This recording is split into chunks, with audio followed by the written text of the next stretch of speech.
Just ask everybody to please stand so we can salute the flag. Allegiance to the flag of the United States of America and to the republic for which it stands, one nation, under God, indivisible, with liberty and justice for all.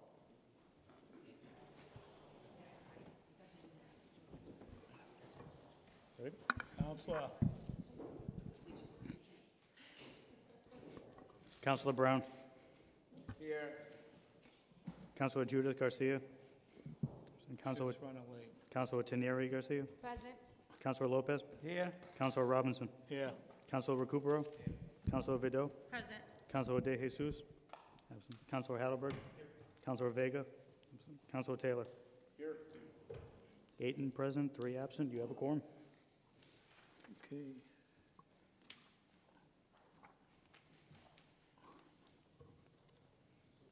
Ready for the first order of business?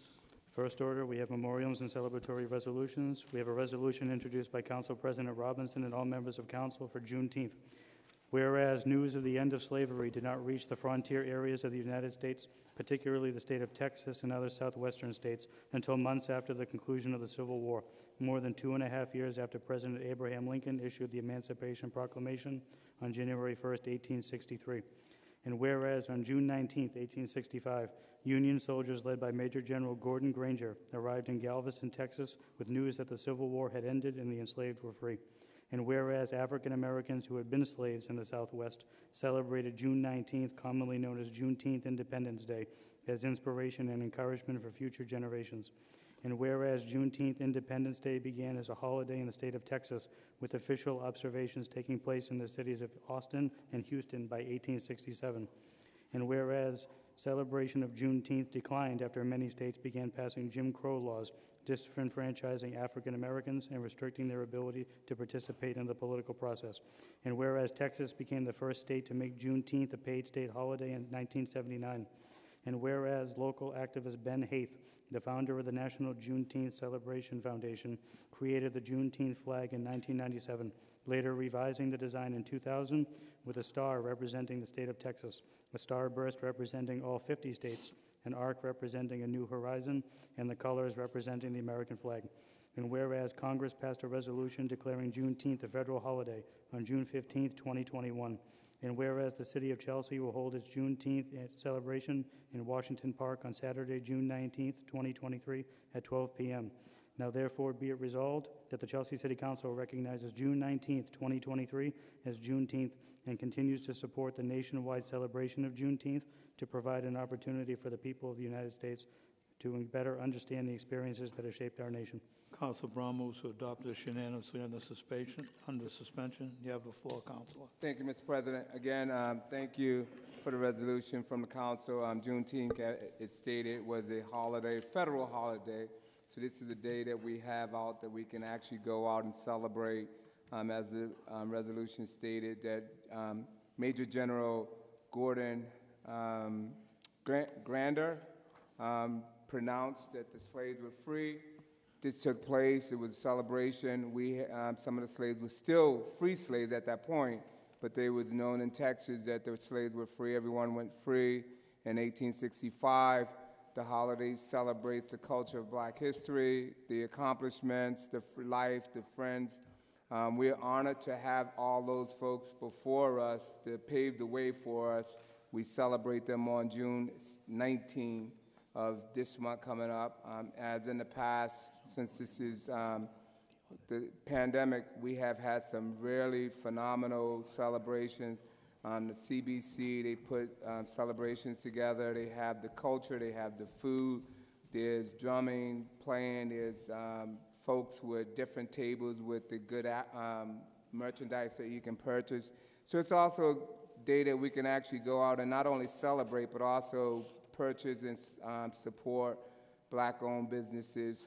This is a part of Juneteenth Day, to go out and rekindle yourself with your culture.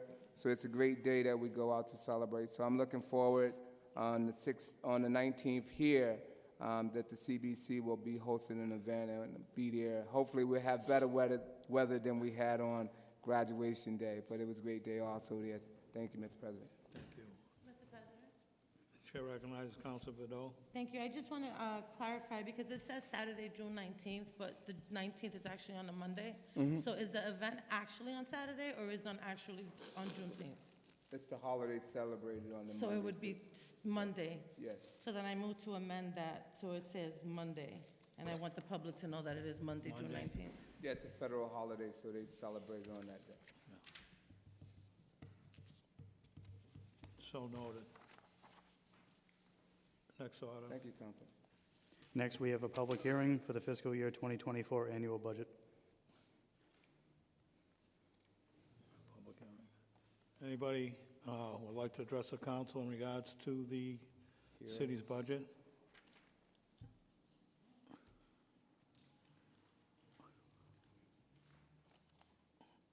Seeing none, we'll close that portion of the hearing. Next, we have public speaking. Anyone for public speaking, take the podium, state your name and address for the record.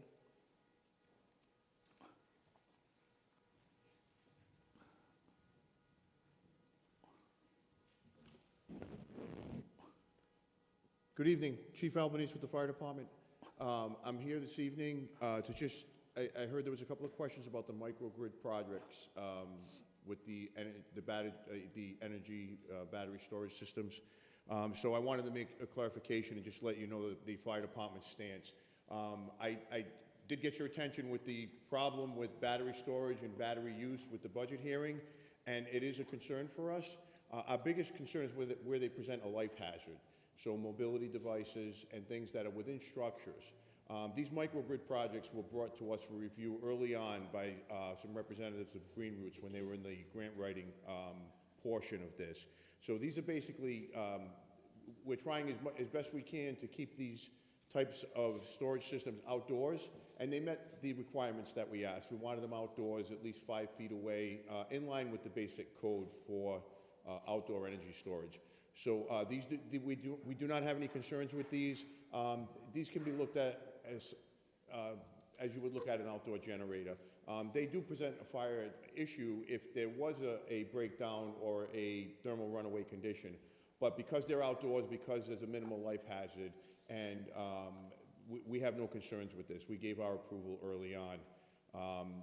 Overall, with the energy storage, by no means are we going to stop it. In the new world of green energy and solar power and all things, you need a place to store this energy. What we're trying to get in front of is the public education portion of this, and doing everything we can to keep these type of systems outdoors. So I hope that answers your questions, and again, we have no opposition to these 2 microgrid projects. Thank you, Chief. Any other speakers for public speaking? Seeing no other speakers, we'll close that portion of the meeting. Next order. Next, we have approval of the minutes for the May 9th, 2023 Subcommittee on Conference for the fiscal year 21 audit. Chair recognizes Councilor Hattelberg. Motion to accept the meeting minutes under suspension if there are no objections. Seeing no objections, so moved. Next, we have adopting of the minutes of the meeting May 22nd, 2023 for the public hearing on the proposed amendment to Chelsea zoning ordinance, Section 34-111. Chair recognizes Councilor Hattelberg. Wants to adopt it unanimously under suspension. Seeing no objection, so moved.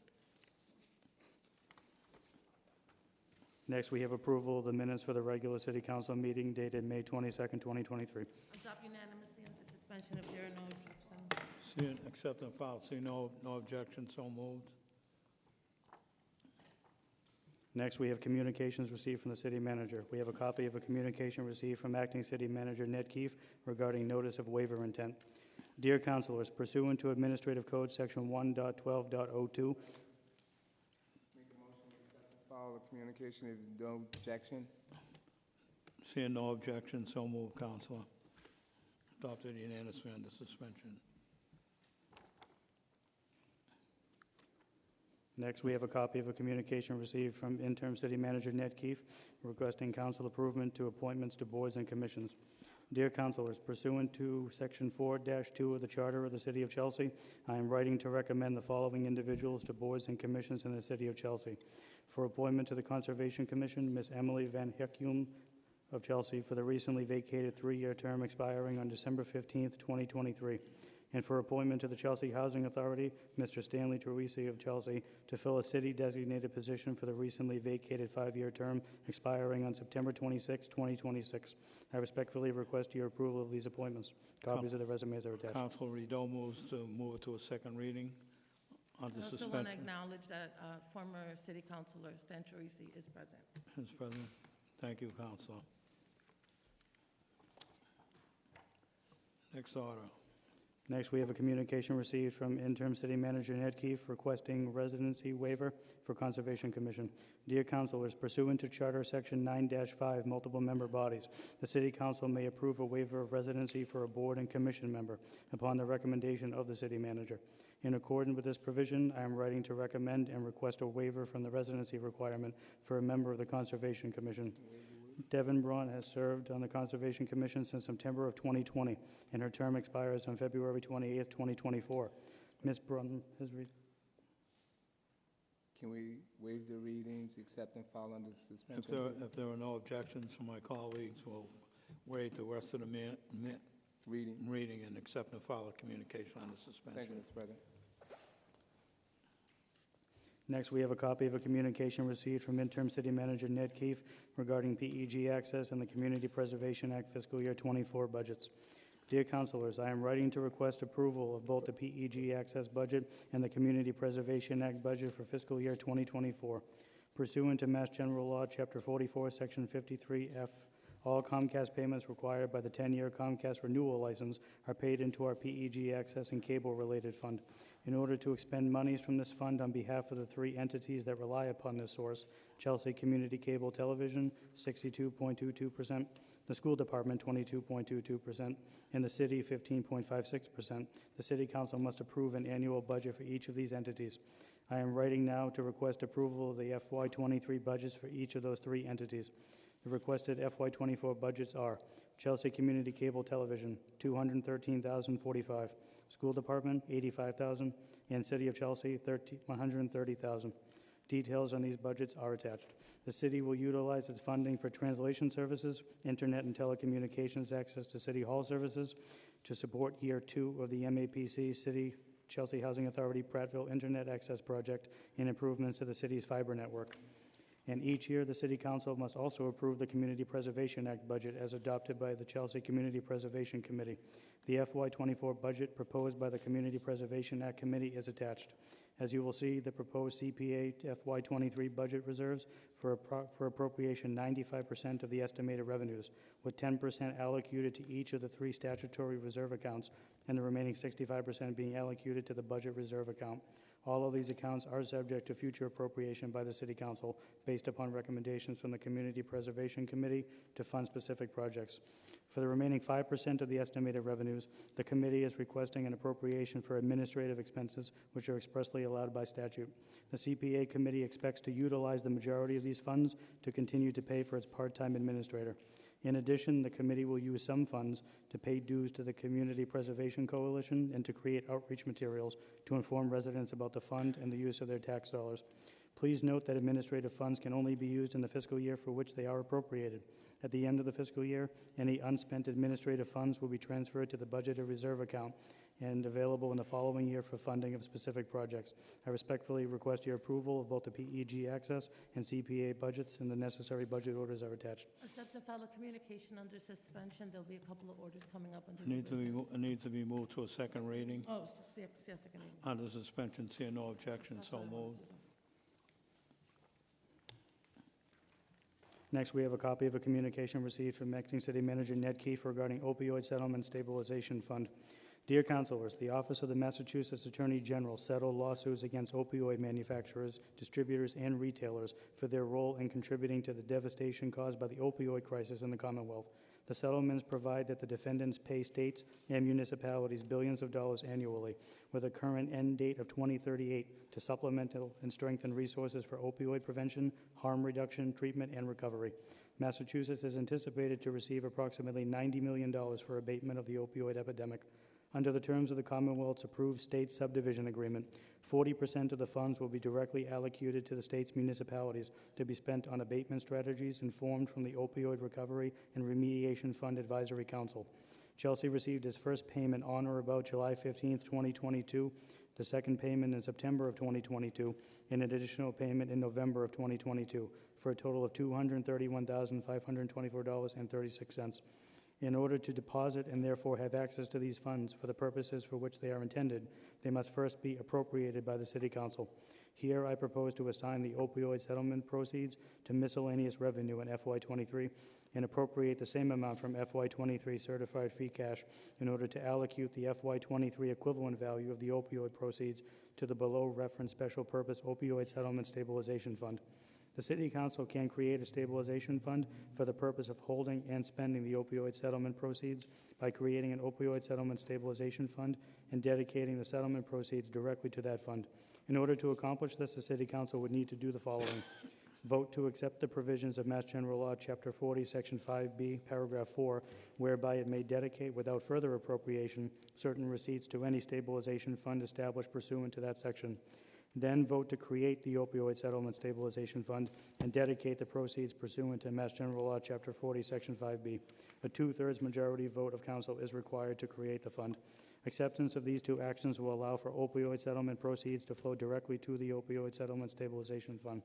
Appropriations from the fund require a two-thirds majority vote annually by the City Council. The fund will remain in existence until it is terminated. I respectfully ask the City Council to approve all of these requested actions. The requested orders to effectuate these requests. Chair are recognizes Counsel Hattelberg. Motion to accept and file the communication under suspension. There will be something coming up under new business. Yep. Thank you, Counselor. Next, we have a copy of a communication received from Interim City Manager Ned Keefe authorizing Chelsea Public Schools to enter into an MOU for Every Student Succeeds Act. Dear councilors, I am writing at the request of the Chelsea Public Schools to seek council authorization for the Chelsea School Superintendent, with the approval of the City Manager, to enter into a memorandum of understanding for the purpose of Title IV-E partial reimbursement for costs of providing. He Yes. has to waive the rest of the reading, accept and file the communication under suspension. There'll be something coming up. Something coming up under new business. Thank you, Counselor. Next, we have a copy of a communication received from Interim City Manager Ned Keefe regarding year-end financial requests. Dear councilors, I am writing to request some final votes to address some end-of-year financial matters, including the need for some supplemental appropriations to cover deficits. The details are as follows. Mr. President, I ask that we just read off the titles and then accept and file the communication under suspension. It would be number 1, fires and displaced families, $60,000. Number 2, marginal street erosion undermining stabilization project, $301,000. Number 3, Chelsea Police Department body camera software contract for fiscal year '24, $126,209. Number 4, continuation of employee tuition program, $50,000. Number 5, salary deficits funded by salary reserve transfers in the amount of $30,000. Number 6, salary deficits funded by free cash in the amount of $153,002. Number 7, other deficits funded by free cash in the amount of $243,273. Number 8, payment of prior year invoices funded by free cash in the amount of $24,530. Number 9, reauthorization of revolving funds, no funding required. And number 10, donations, no funding required. Number Number 11. 11, you forgot? There's an 11. There's 11. Grant acceptance, okay. Chair recognizes Counsel Hattelberg.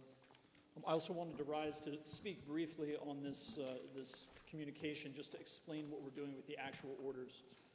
The fundamental thing that we're doing here is basically a lot of housekeeping. So there's a number of places where we have spent money in an account, we need to transfer money from a reserve account. We're dealing with what's essentially year-end stuff.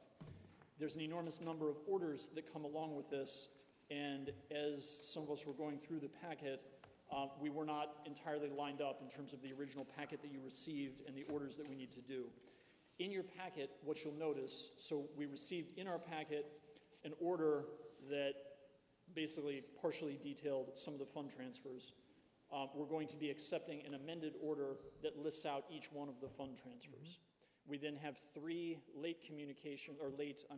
orders that I'm going to ask that we accept under suspension. They're at the very back of your packet. So the last 3 orders there that also detail some of the subheadings in this memo, and they're the order associated with that item.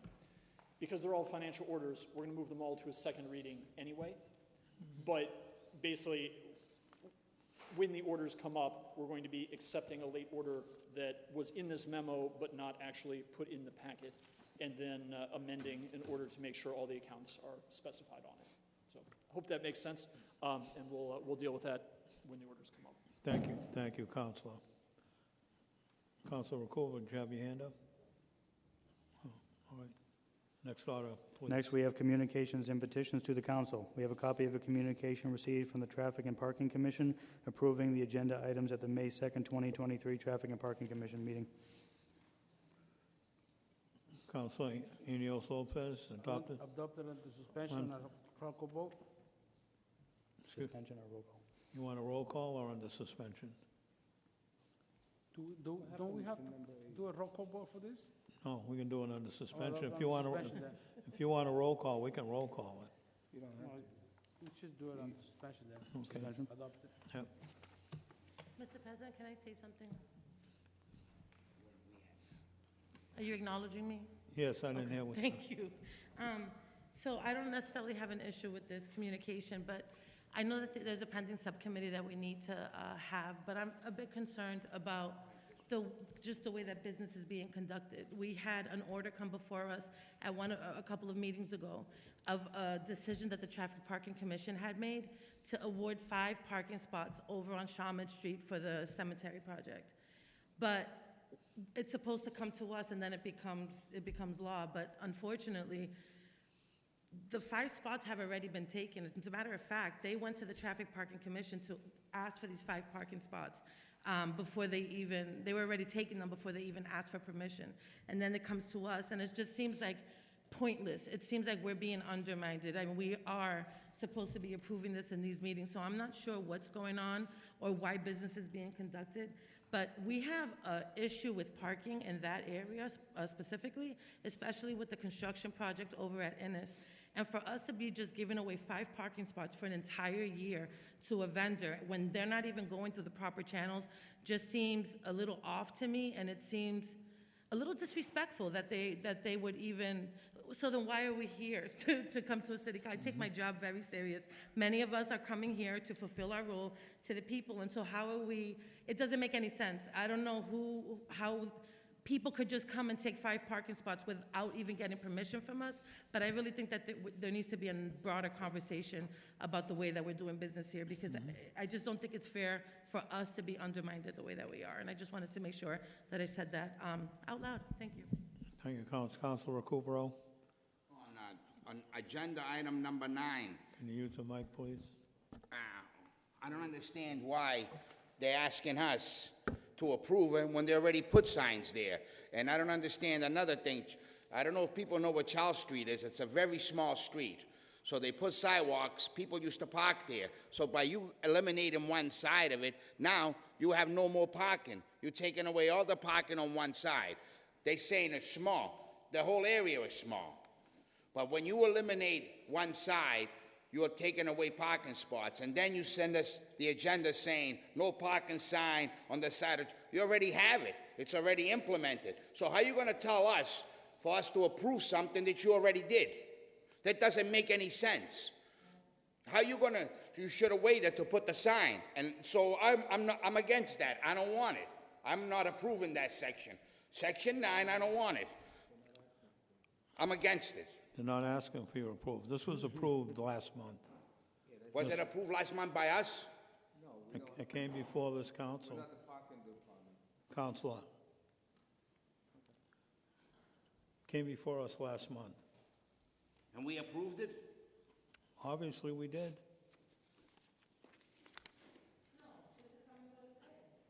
I don't remember me approving this. It was for, We never approved it. No, this is. I'll have the clerk explain it to you. So what we received from the Traffic and Parking Commission was at the last council meeting, this agenda, the entire agenda came before you all, and it was approved. But because of wording on the council's agenda, there was some confusion as to whether or not the council was able to pass all the items on the agenda from the Traffic Commission meeting, or if it was just the ones that were specified on our agenda as opposed to their whole agenda. So that's why they asked that this one be brought before you all again for a vote for the second time, just for their clarification's sake. But he is correct that this was brought before the council already, and it was approved by the council, pretty much. So this is just repeating it a second time, Why pretty would much. we take parking spots away from people when there's already a premium on parking spots? Well, next order of I would've business. never did it, I don't remember me being worded that way here. Yeah, next order. Next, we have a copy of a communication received from Chief Leonard Albanese of the Chelsea Fire Department. Dear councilors, please accept my sincere thank you. Mr. President, I ask that we waive the reading. We heard from the chief today, and there is still a pending subcommittee to talk about the lithium battery. So I move that we accept the communication under suspension if there are no objections. Seeing no objections, so move, Counselor. Next order. Next, we have a copy of a communication received from Chelsea resident Bernard Gilmore regarding traffic on Spencer and Street. Anybody? Motion to set the communication under suspension. Yeah, Mr. President, may I speak on it? seeing no objections, so move. You have the floor, Counselor. So just so the public knows, this is a communication from a resident complaining about the traffic in the city. I have a huge concern with the traffic and the intersections and the detours that are happening in the city. The other day, I spent 25 minutes on literally a 15-foot area of Pearl Street because the area down by Park Street and Congress it is torture to go through. I spent 25 minutes. I'm starting to get to the point, Chelsea has a long history of fires. And I'm sitting in my car stuck for 25 minutes wondering, oh crap, if there's a fire right now, I gotta run. And I can't run, so I'm on fire. So I just think, I don't know what's happening with the Traffic Parking Commission. It really seems like the right hand is doing stuff and not telling the left hand. It's very it's not clear. People are getting trapped everywhere in the city. It literally takes half an hour to get from one side to the other. I love our city. I understand that we need to build and have construction, but it doesn't make sense for us to approve all these projects in the same areas that I believe it's a fire hazard. I believe it's a public safety issue, and we need to start really looking at this from a holistic standpoint. I think that we're like piecemealing these projects, and we're not really thinking about how it affects everyone. With the traffic down, with the project down on Inner Street, you go down the street, it's blocked. You take a right, they're doing a project. And it's like, it's not clear, there aren't any signs, there's no communication. And I don't think that we're thinking thoroughly about this, or maybe there aren't enough people at the table when they're coming with these decisions. But it's really starting to impact our residents, and it's really a quality of life issue and also a public safety issue. So whoever Bernard is, who wrote the complaint, I second his sentiment, and I really do think that we need to have some serious conversations about the way that we're approving some of the projects in the city. Thank you. Thank you, Counselor Recupero. I agree too. There's always something blocking off. I asked the Parking and Traffic Commission to take care of that problem within Park and Pearl, that whole area. They seem to do what they want to do, but don't care about the people. Here's people writing to you that they have issues. And how you gonna fix it? And this is not the only ones that they're telling you they got issues with the parking sections. Everybody tells you, I live there, and it takes me a half an hour to go from one place just to go up the street, because they block off the intersection, they block off the street. I asked the Parking Commission, I repeat myself again, I asked them, please put something there so they don't block the intersection. They disregarded what I wanted or what the people wanted. Well, I guess I'm vindicated by the proof that they have here now. Huh? By here, what they write, that they tell you that they have a problem. So take care of the problem. Think of the people that live around here. Don't just do what you want to. Think about the people. They should be taken care of. And it's our job as city councilors to make sure that these people are taken care of. Counselor Lopez, excuse me, Lopez. Going back what Councilor Damali said yesterday, from Congress, actually Hawthorne Street, all the way to Chestnut Street.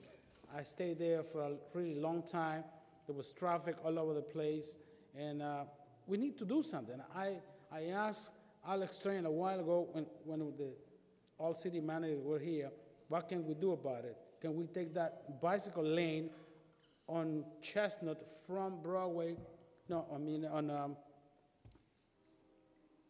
it's Third Street from Broadway to Chestnut. And they said, no, we cannot do it. So we don't think about the people who live here. We don't think about family that go and take kids to appointments, to go to take the kids to school. And like Councilor Damali said, it's very dangerous. If something happened, people are going to get stuck there. We're never going to be able to get out of there. And Councilor Recupero and I, we put an order a while ago, if the chief of police can put some officer sometimes on Broadway, maybe in Chestnut to direct traffic, so maybe it goes by faster. But I don't see any relief. So we need to do something about that. Thank you, Councilor Taylor. So I just have this to weigh in. I agree, and I think it's obvious that there's a fair bit of consternation on the city council in regards to this, the subject of traffic and the traffic commission. We have asked several times for a subcommittee with the traffic commission and not just one person showing up. We want the people, the representatives from the departments that are on the traffic commission to be at a subcommittee. Now, you know, if this can't happen or if this just keeps on going like this, you'll be forcing the city council to take other measures to ensure that this problem gets dealt with, because there is a fair amount of consternation out there. And we do not want to be ignored. And we will not be ignored. So please understand that we are very serious about this and we expect something to get done. Thank you. Councilor Brown. Thank you, Mr. President. Again, we're talking about Spruce Street and Everett Ave here on this order here. I was actually in the office of Alex Train, Parking Department, City Manager Ned Keefe last week. We did do something. It's very hectic to have this congestion, and I even talked to our colleague here who has also expressed his frustration. We have this incident here. We have this congestion here. We have it all over the city, and I think a lot of the conversation speaks to all over the city away from this here. We've asked in that area, it came before us, and you're correct, it came before us before, and we asked that the city do some resource by talking to the business community to make sure that they're aware of what we were trying to do.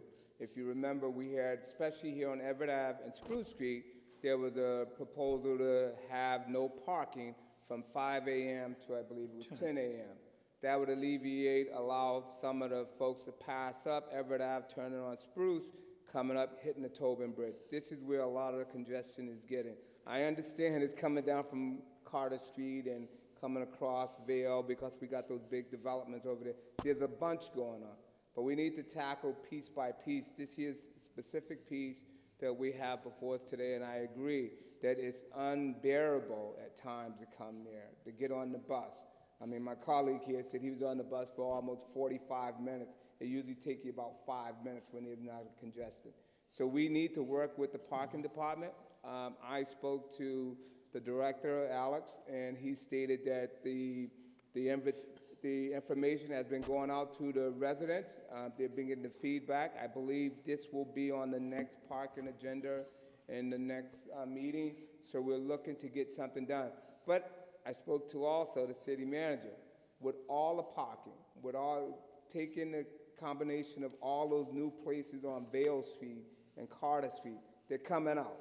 They can go to the Parkway, or they can come out to come to Chelsea and go down Everett Ave. That's where a lot of problems. We have to figure out a way to make it more feasible and passable for our residents. Because my concern also is with the students. I know that at the charter school, they have crossing guards, but when you get down to specifically here, you don't have crossing guards. You get these folks that have this headache, they want to go past the traffic and go around, these kids are still crossing. So that's a bigger problem that we need to look at. But I agree with my colleagues. I think that we not only need to have the subcommittee, but we also need to continue to put the pressure on the departments, and the departments are doing their job. Thank you, Alex. Thank you, Ned, for the work that you do on this, and we're looking at it. And unfortunately, it just got out of hand. That's the truth. Parking has got out of hand here in the city of Chelsea.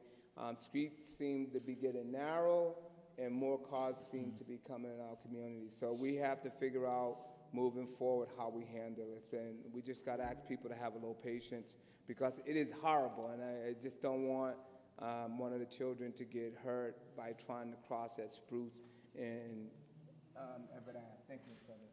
Yeah, Councilor Lopez did approach me tonight to ask about setting up a conference. I told him once he gets all the players together, we will have that conference.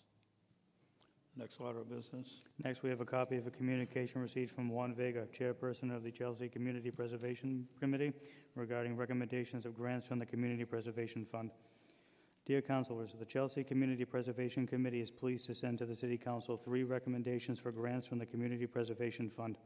At the 2016 general election, 66.5% of Chelsea voters voted to adopt the provisions of the Community Preservation Act and impose a 1.5% surcharge on residential I asked that we waive the reading. Can we just Accept name and out file. the amounts? You want, And then we move it to a second reading, right? yep, you want to accept and file a communication under suspension. He will read the numbers. Does as this to- require a second reading, Mr. President?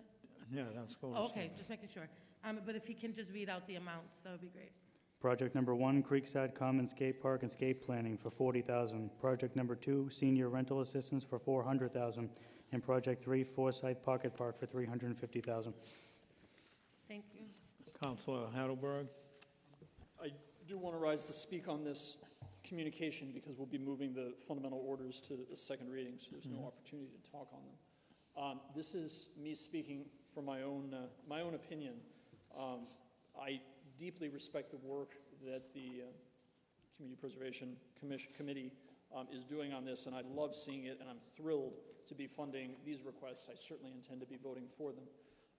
I do have a personal wish that I guess I want to make public so that maybe it can be discussed with the boards, and certainly I hope to bring some of my colleagues into a conversation once we have a new city manager and later this year. But as I look at the numbers here, we're not expending all of the money that we've been given. We're putting money into a reserve. I understand the prudence of reserves. I like having reserves, but I also notice that we have $2.5 million in available funds. We're spending a very small portion of that, like a fifth. It's my opinion that with both this money and the Affordable Housing Trust Fund money, and all of these monies that I view as money that is there to address some very pressing needs, all of that money is better spent yesterday than today, today than tomorrow. I would love to spend every penny of this money to help people who need that help, and I don't want to be excessively prudent in saving for a rainy day with this particular money, because when that rainy day comes, we'll find money to address the need of that time. So I remember when I was on the Affordable Housing Trust Fund board, we were trying to be very fiscally responsive, and it was very responsible, rather, and it was important to us at that time to make sure that we were publicly conservative with funds. But I kept saying, we've got to spend the money, we've got to spend it. And I look at the money today, and it keeps growing without being fully spent. So I simply wish to express my own personal view at this time and to say that I would like to form a little more institutional opinion in the direction of spending all of the money on the housing needs that we have, on the real human needs in the community sooner rather than later, because it never gets cheaper to spend money on these items, and I'd like to get the money spent. So that's my personal minor agenda. Thank you, Councilor. Counselor Brown. Thank you, Mr. President. I agree with Councilor. This is an opportunity that we have, that we can have a direction and also present for future planning. But I totally agree. This is what this money is for. This is why this money is coming in. Folks want us to reinvest back in our community. There's never more need of a time than right now, since we've come out of COVID, than be able to go out and see larger parcels and maybe do bigger projects and help more people. This is not money that the city has to put up. This is money that folks have already put in to help the city with this Community Preservation Act. That's why we brought it. That's why they voted on it. The people voted on it. They stated, oh, you guys said if we put some money, we can take money out, put it into city use per project. I'm sure every resident of the city of Chelsea would be jumping up and down if we can help neighbors and stuff. This is an opportunity. We do have a lot of money. Right now, we're only talking not even a third. It's $750,000. It's almost close to $3 million or $2.5 million there. We have the money. We need to sit down, strategize, talk a plan, and present something that folks will really be helpful for, especially during this time here. Thank you, Mr. President. Thank you, Counselor. Next order of business. Next, we move on to unfinished business. We have an order introduced by Council President Robinson with regards to the Energy Management Services Agreement. Whereas the city administration, through the North Suffolk Office of Resilience and Sustainability, has procured and conducted an investment-grade audit through Mass General Law, Chapter 25A, Section 11I, and 225 CMR 19.0 for the purposes of installing and operating battery energy storage systems, solar photovoltaics, and identifying further energy conservation measures. And whereas the city's investment-grade audit of city-owned properties was performed by Amoresco, Inc., and Amoresco, Inc. has identified the aforementioned measures to provide cost savings to the city.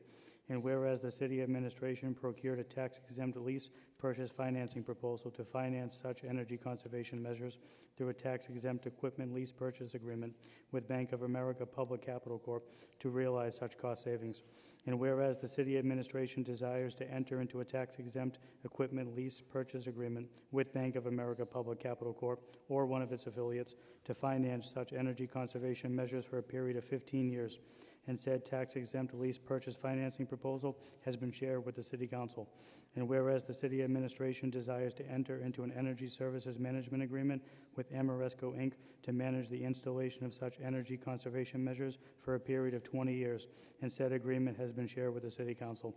Now therefore be it hereby ordered that the City Council of the City of Chelsea authorizes the city manager to enter into the energy management services agreement with Amoresco, Inc. for the duration of 20 years. Chair recognizes Counsel Heidelberg. Adopt by roll call vote. I'll ask the clerk to call the roll. You have the floor, Counselor.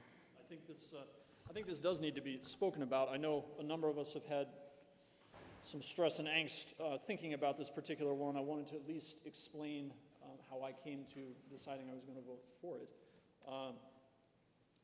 I actually have wrestled quite a bit with this. We have a proposal before us for really what's the combination of solar panels on the DPW building and battery backup systems for City Hall and for the police department. We had a subcommittee where basically several of us expressed a lot of questions and concerns, and I've been sort of stewing on it over and over and over and over again for the past week here. In my own mind, I guess I've decided that I don't know more than the fire chief, and if the fire chief is comfortable with the fire safety aspect of it, I don't have any reason to believe I know more than the fire chief, so I think I'm going to simply bow to the logic there and go with that.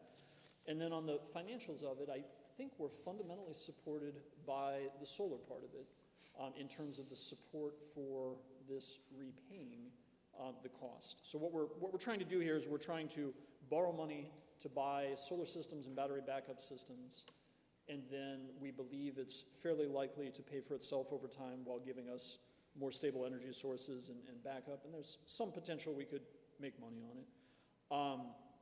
I look at it and go, I do trust the general, like I trust the Department of Homeland Security, I trust many of the big players that are moving these systems in, so I'm going to check off my own fears on that. And I rely on the state's review of the numbers to say that we're using reasonable assumptions. I hope it all pans out, and I hope this becomes something that we don't regret 10 years from now. And I'm a little cautious about doing more. I know there's some additional phases we're hoping for. I think the main support here is the solar piece, and that I feel a lot more comfortable with. A lot more tested out, a lot more proven. And so I've decided that in the end, I'm going to support this one and move on from some of my questions because I don't have the knowledge base to go against the many sources that have recommended for it. So that's how I came to my own conclusion on it. Thank you, Counselor. Any other counselors on the matter? Counselor Taylor?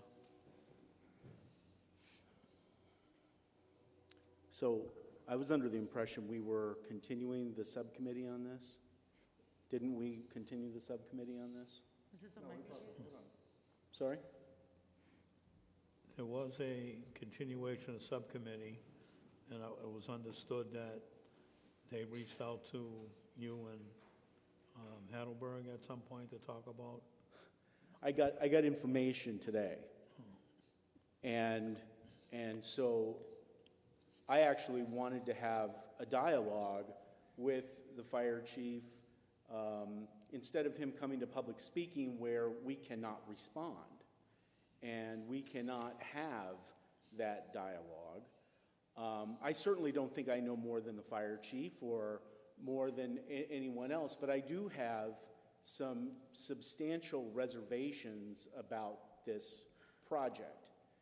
Some of my colleagues might have good faith that this project will pay for itself. I have sincere doubts about that. The project's only guaranteed for 10 years. It takes 23 years for those batteries to pay for themselves. The contract is for 20 years. That means that part of the deal cannot support itself and is fundamentally unsound. Now, I don't know how many of you at home or you in the audience have sat down with a solar guy and he's explaining all the things about how, this is really going to save you money and in the end you're going to be making money. Well, I'm not so sure. This technology is also fairly new. I am still unclear whether these are lithium-ion batteries or if this is lithium iron phosphate batteries. And I think that makes a big difference on the two because I did a little research on it. And so these are some of the particulars that I would have loved to have had a discussion about. And to proceed to a vote like this on this, I think is premature. And I know that the powers that be want to just move this along, and I'm all for new technology. I'm all for getting things done in a cheaper way, in a better way, in a more efficient way. But we're being asked to be the guinea pig for this project. And yes, the government is saying, yeah, this will work, this will work, this will work. I don't know how many times the government has said X, Y, or Z, and, it was a different story down the road. So, I am voting no on this, but I would really ask that we postpone this vote until we have another opportunity to actually have a public dialogue on this and where I can get my questions answered because they weren't answered at the last subcommittee. Thank you. Counselor Brown? Council can go first. It doesn't matter if you want. You're up. Okay. Thank you. Thank you, Mr. President. I will be voting no also, only because of, the conversation state that the two folks that supposed to be the power of being this to know the background and the history on it are unsure of it. And I'm definitely not aware of what is going to happen after the 10th year. But if that's the facts, that we're only getting a 10-year guaranteed successful rate, and we dealt with the last 10 years or the last 13 years, whether it's 20 years or 23 years, we've dealt with that. It's unfair. If we go to a table and if we have a meeting that we can actually bring in some of these folks that can speak to us, and I agree, all due respect, the fire chief was here, but again, we don't have that answering question ability to speak back forward to him, and he's not here to even come to the podium to say, hey, maybe you can ask a question and I can try to answer it. So I don't have that information, so again, I just want you to know I'll be voting no on it. Thank you. Councilor Vido. Thank you, Mr. President. Earlier, we had a communication from the fire chief that I adopted because it mentioned lithium, and I automatically assumed that it had to do with this microgrid subcommittee. But it is actually talking about staffing, so just for transparency reasons, I want to make sure to acknowledge that. I also want to say the reason why I did that was because I was under the impression that we would be having a second subcommittee. When we had this subcommittee, I think last week or the week before, we didn't even have a quorum when we started that meeting. And there are people here that weren't even privy to this because they weren't able to participate. When we left that subcommittee, we said we were going to continue it and we will have another meeting. And when we met again, we would be getting the gentleman, the representative from Amoresco had said that he was going to, that they had some type of curriculum for young folks.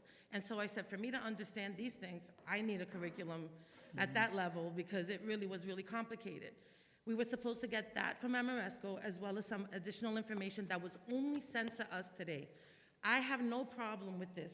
I'd be voting yes for it if it should be on the floor. However, I don't think it's appropriate for us to take this vote now, knowing that half of the people weren't here, that we started an informal meeting. The first 15 minutes was informal, that we didn't get the information in due time for us to read, and thirdly, we didn't get the information from the Amoresco representative that we were supposed to get.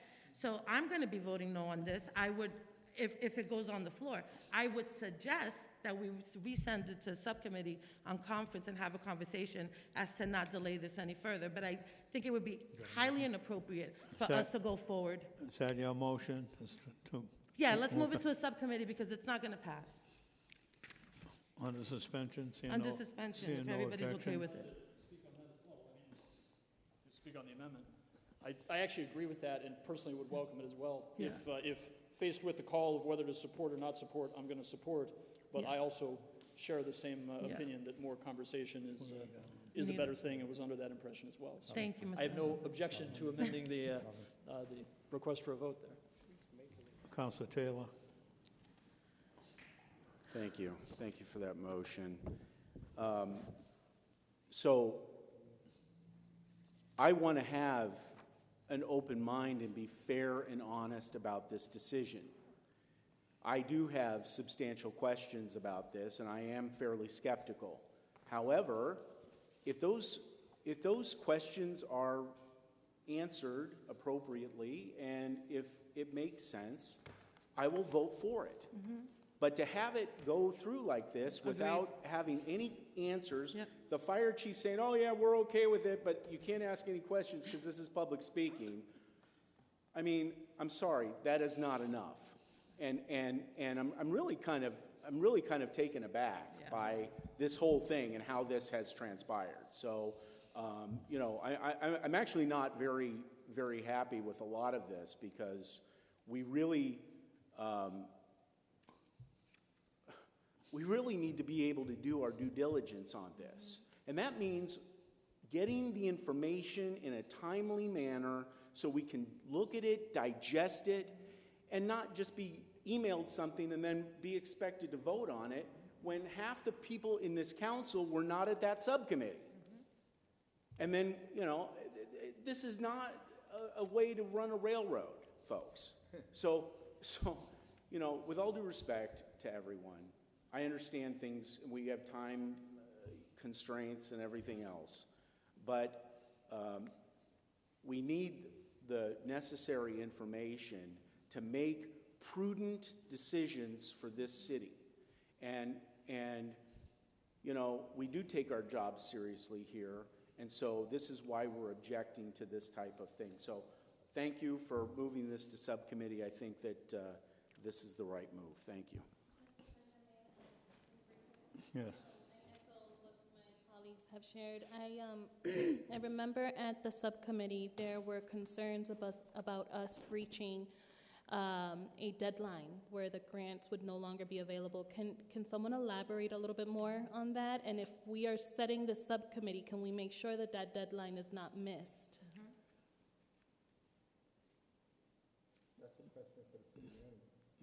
Through the chair, is that? Through the chair.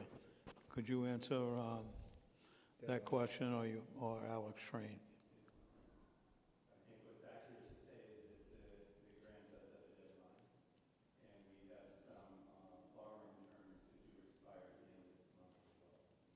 And so those will all have to be, if they can be renegotiated.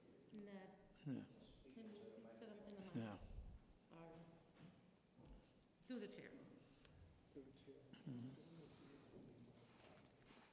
You're I'm correct, gonna- I'm you're gonna correct, schedule it. Counselor, that there are grant agreements attached with this that expire at the end of the month, the end of the end month. of June.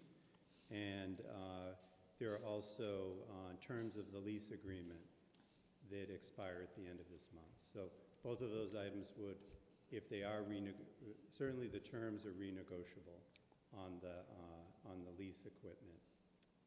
On the grant, that may not be negotiable. And so, but I grant to you that more information and discussion is needed here, and we're happy to spend time with you to walk through that.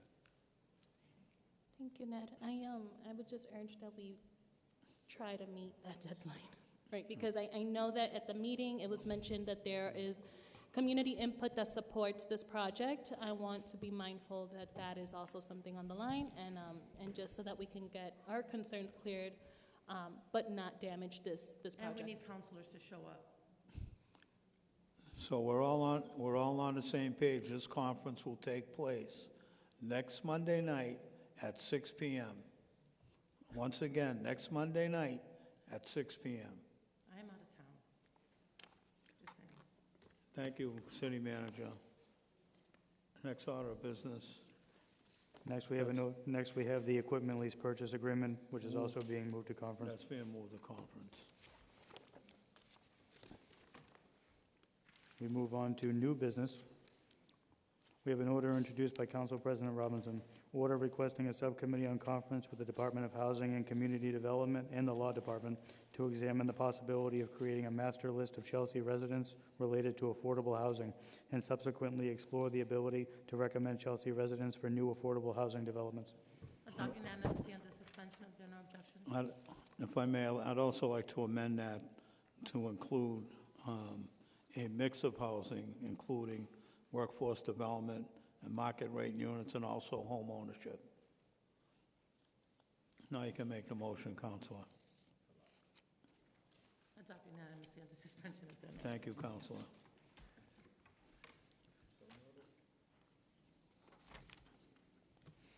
Next, we have an order introduced by Council President Robinson.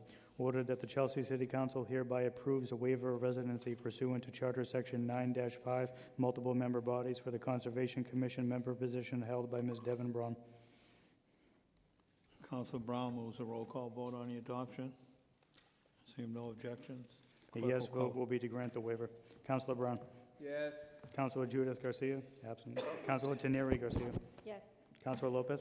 Yes. Councilor Robinson. Yes. Councilor Recupero. Councilor Vido. Yes. Councilor De Jesus. Yes. Councilor Heidelberg. Yes. Councilor Vega. Yes. Councilor Taylor. Yes. 10 in favor, none opposed, 1 absent. The waiver is granted. Next order of business. Next, we have an order introduced by Councilor Recupero.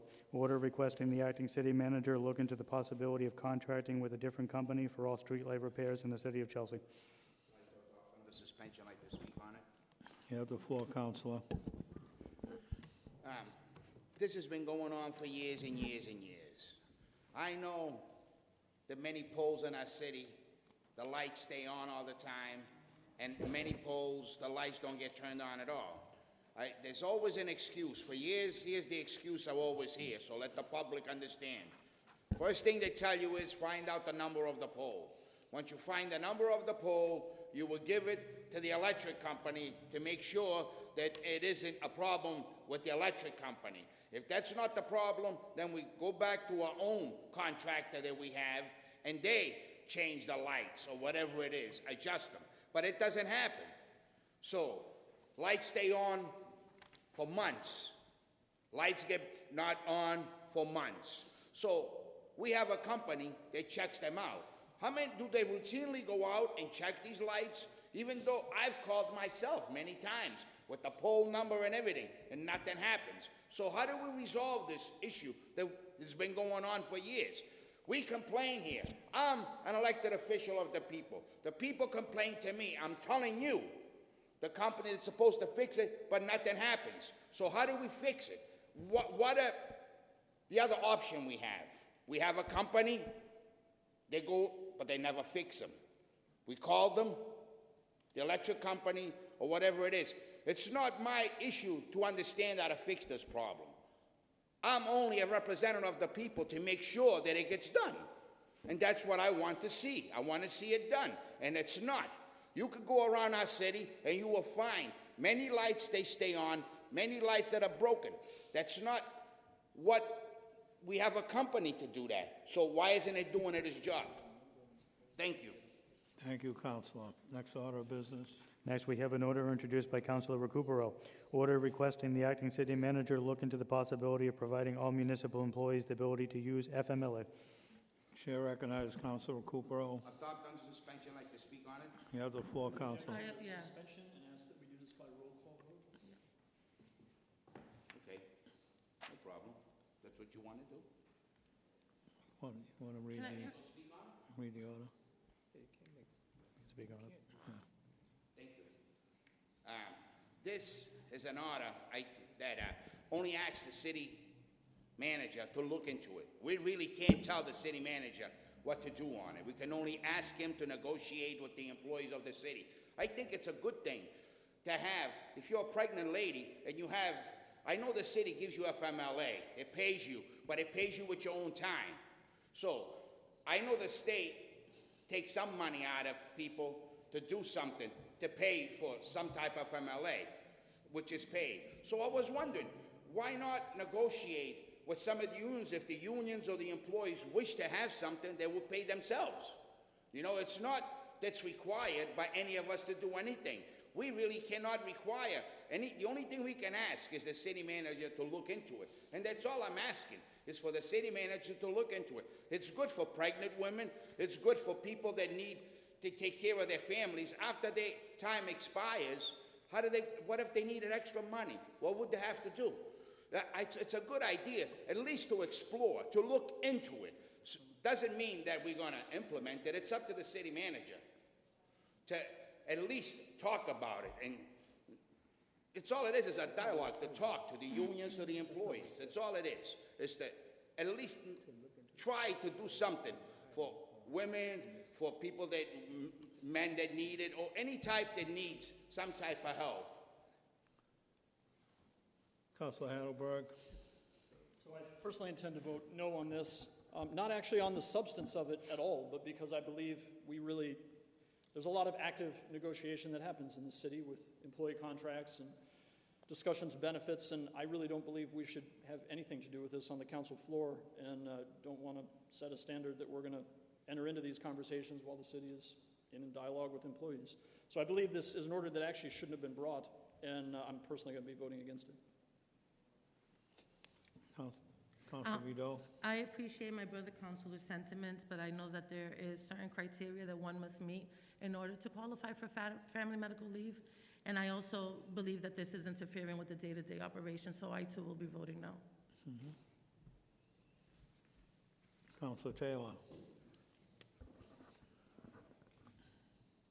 So I see the councilor's point on us not wanting to get involved in these types of things. I don't think that this is really getting us involved in that. This is merely us conveying to the city manager what our wishes are, and that is indeed our duty.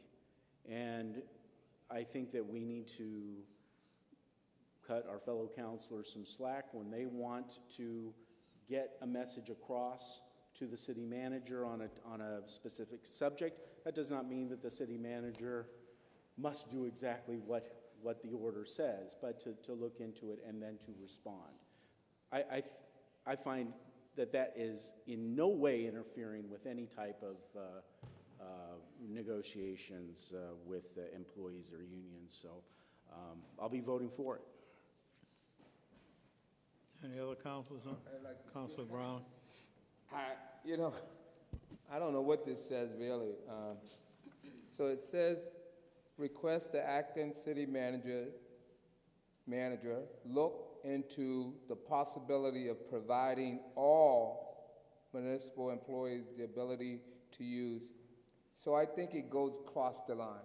I honestly think that goes across the line.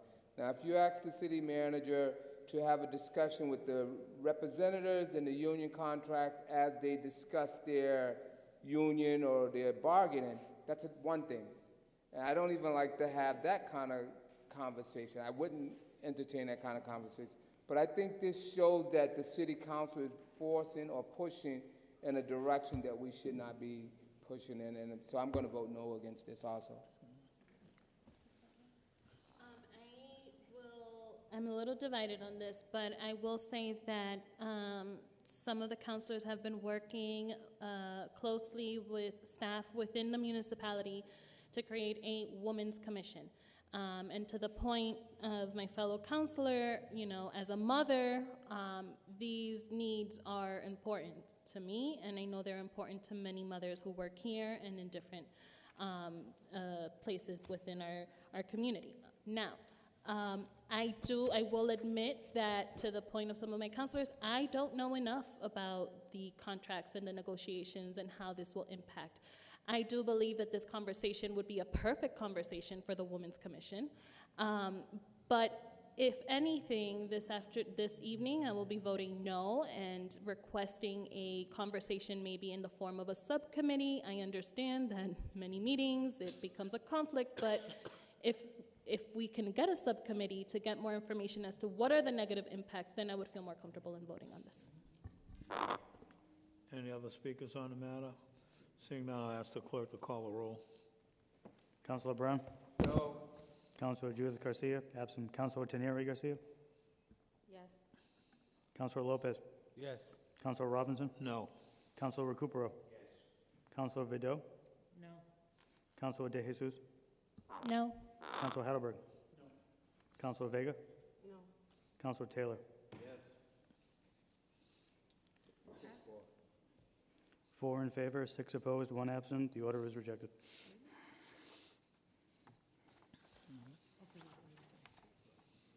Next order of business.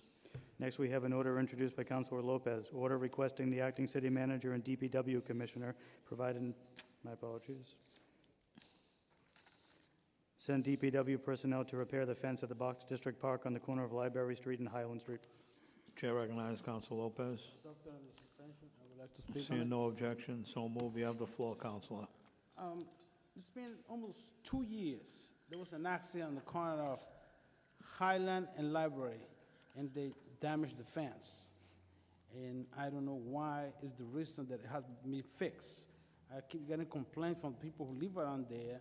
What they did is they tied it with a little chain instead of fixed the fence. There's children that play in that playground there, and they jump, they go in the middle of that fence. Someone's gonna get hurt. So we need to get fixed that, please. Thank you. Thank you, Councilor. Next order. Over here. Oh, sorry, Councilor Vido. I just briefly want to say that school committee woman, Claudia Angelis Covas, has been complaining about this for months, and she has looped me in a few emails with Kate, so she is aware of it. I'm not sure what the delay is, but I'm glad that you put this in, so hopefully put some pressure and get it done. Thank you. Thank you, Councilor. Next order. Next, we have an order introduced by Councilor Lopez, order requesting the acting city manager and DPW commissioner send DPW personnel to repair the automatic button on the water valve at the Box District Park on Garish Avenue and Highland Street, as it has been running 24 hours a day. Chair recognizes Councilor Lopez. Adoption of the suspension, I also like to speak. Seeing no objections, you have the floor, Councilor. It's been, during the summer, when it's really hot, this water fountain is running 24 hours a day. And, you know, we get charged a lot of money for our water bill, and we're wasting water there. When I brought that in, they said, oh, it's cheaper to waste the water than buy the bulb. So we need to fix this, to have this automatic button so that the kids can play and whenever they want, and when they're not there, the water stops. But this water runs 24 hours a day. Someone from DPW has to go and shut the water off. There was a really hot day about 2 weeks ago, a week ago maybe, and they shut the water.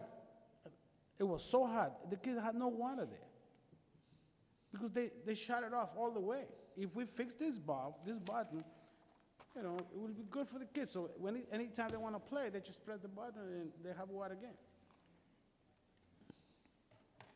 Thank you, Councilor. Next order of business. Next, we have an order introduced by Councilor Lopez, requesting the acting city manager and DPW commissioner provide an explanation as to the metal plates currently staged on the ground on Garish Avenue and when they are expected to be removed. Chair recognizes Councilor Lopez. Also, I would like to adopt it on unanimous suspension. suspension. You have the floor, Councilor. And yes, I also been getting complaints for people on Garish Avenue. Garish Avenue, as we know, is so narrow. And this construction company put all this box where they have all this, I guess, the material that they need there to work on Broadway. And they got these metal plates that are blocking almost the street. If someone comes on Broadway and want to take a either left or right on Garish, the street is so narrow that you know, we're going to have an accident and someone's going to get hurt. Why don't we move this one to a wider road and not on that narrow street? So I would like to some information on that, or if we can move it, put it somewhere else. And also, they got trucks on Broadway. They got so many machines there. Why don't we use only one street? Like Councilor Vidal was saying, on Central Avenue, they have so many cars and so many equipment that they use to do the construction.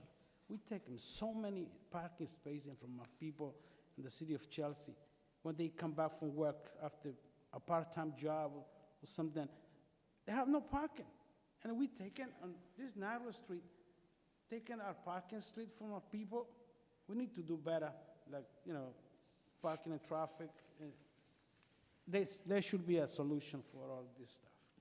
We cannot just put our people of Chelsea, oh, it's Chelsea, it's the people of whatever street, we're just going to put it there.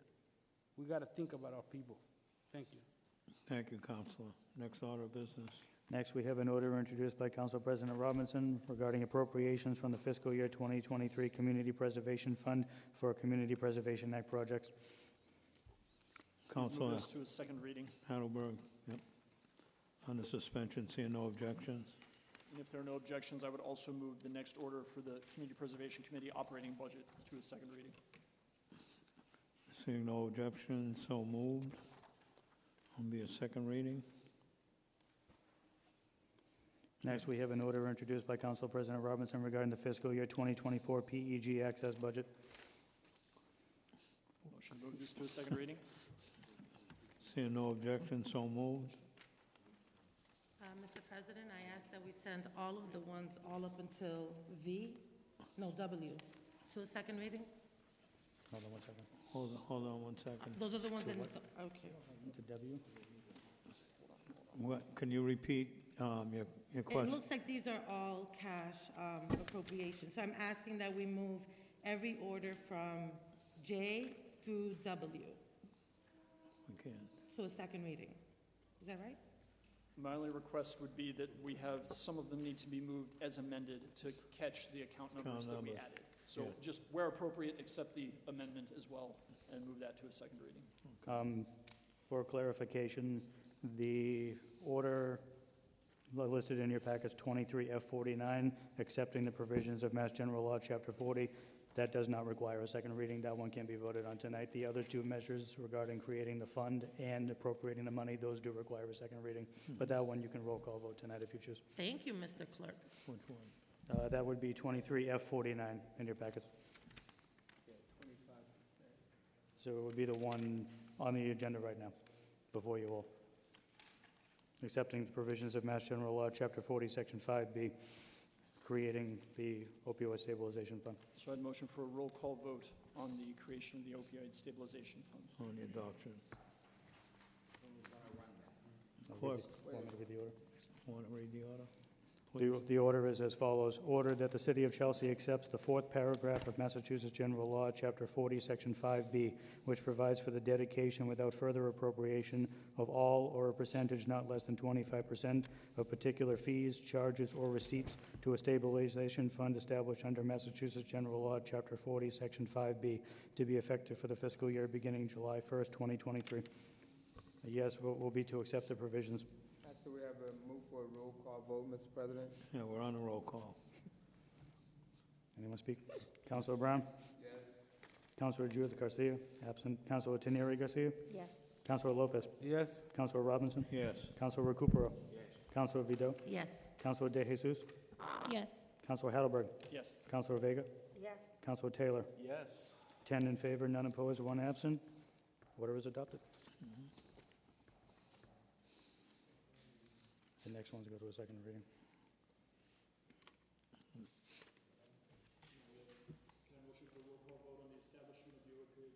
Settlement stabilization fund and dedication of revenue. That has to go to a second reading. Second reading. You want the second reading on that? Let's go to a second Okay. reading. All right. So Council Hattelberg moves it to a second reading. You want to just read the order? Order establishment of the opioid settlement stabilization fund and dedication of revenue. Whereas the Commonwealth of Massachusetts has reached settlements with several pharmaceutical companies to receive municipal opioid abatement payments.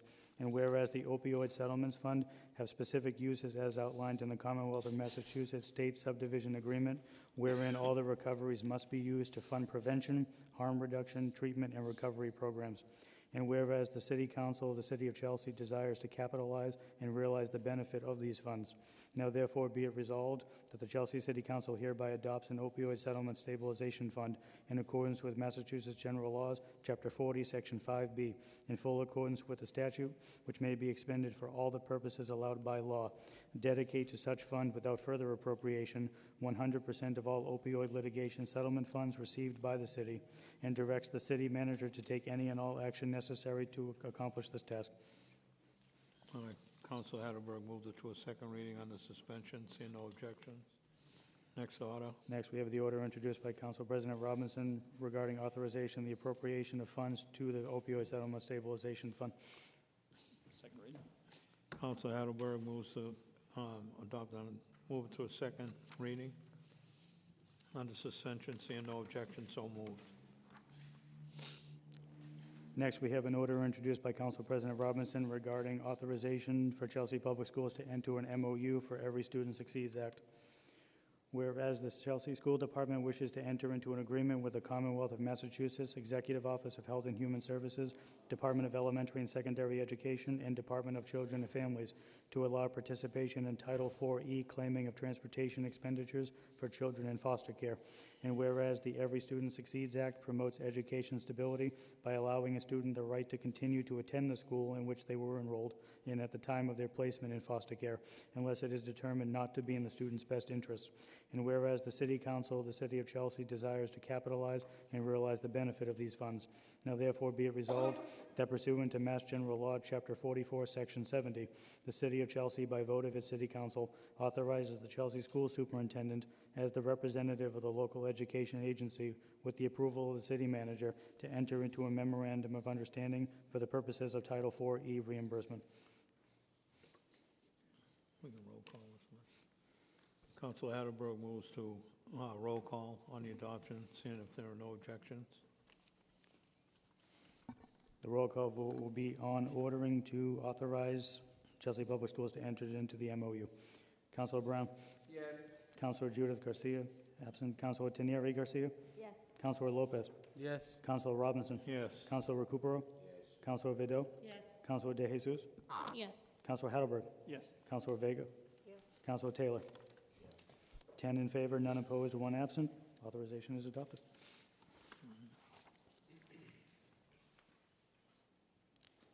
Next, we have an order introduced by Council President Robinson regarding acceptance of gift to the Chelsea Senior Center. Order that pursuant to Section 3-5 of the City of Chelsea Code of Ordinances and pursuant to Chapter 44, Section 53A of Mass General Law, the Chelsea City Council hereby accepts the gift to the Chelsea Senior Center in the amount of $5,000 from Cohen Friedberg Associates. Brian Hattelberg moves to send it to a second reading. Under suspension, seeing no objection, so moved.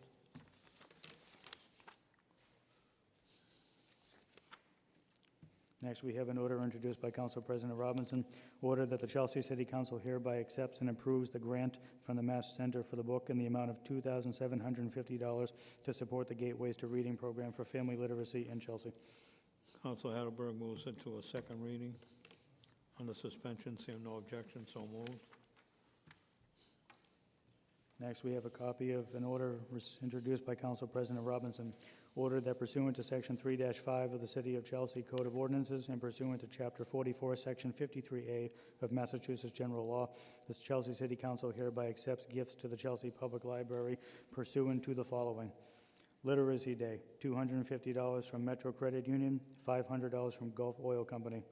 In memory of Anne Marie Leonard, $100 from Century 21, $100 from Joseph Marino, $25 from Joan Szymanski, and $100 from Anne Marie Halsey.